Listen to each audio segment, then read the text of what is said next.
The 75th anniversary summit of the North Atlantic Treaty Organization, NATO, kick-started in Washington. Well, U.S. was divided over President Joe Biden's viability on the growing perception that he is infirm and aging rapidly. Now, the 81-year-old host tried to show allies at home and abroad that he still can lead. Please come forward.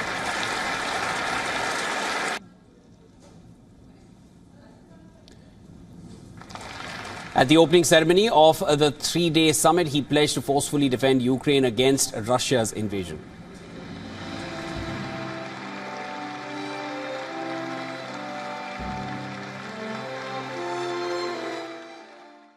Putin's war of aggression against Ukraine continues, and Putin wants nothing less than Ukraine's total subjugation, to end Ukraine's democracy, to destroy Ukraine's culture, and to wipe Ukraine off the map.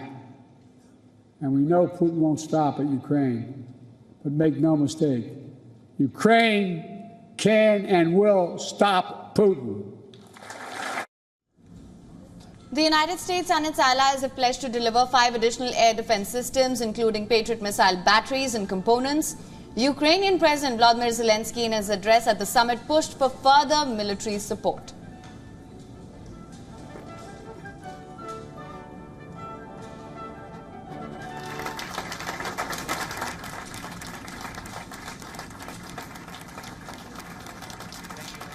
He claimed that the world is waiting to see what would happen in November, referring to the U.S. presidential elections. And this is a historic event, but it is in the shadows of another story.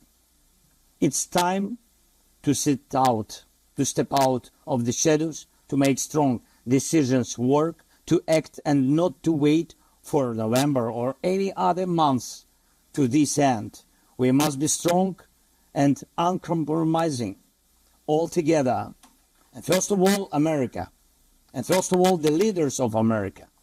And the President of the United States as a leader of the free world, to be uncompromising in defending democracy.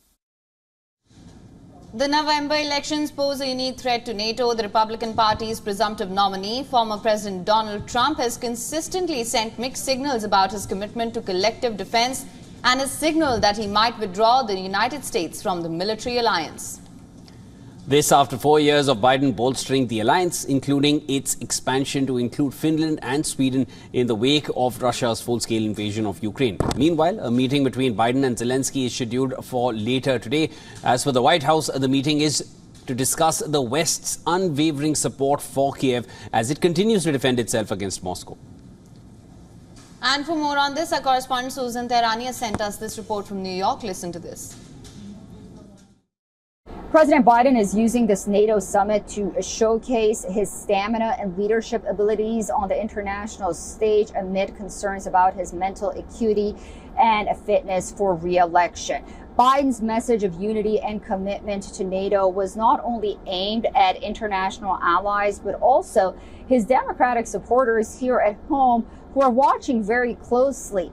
They're increasingly skeptical about Biden's ability to beat Donald Trump. This summit provides a critical opportunity for President Biden, on the one hand, to demonstrate his stamina and grasp on international matters and global policy, particularly when it comes to Russia's invasion of Ukraine. But the summit also allows President Biden to differentiate himself from Donald Trump, who has often been critical of NATO and has even threatened to withdraw support if he is reelected. Overall, this NATO summit is a critical moment for President Biden just to regain momentum and confidence ahead of the election.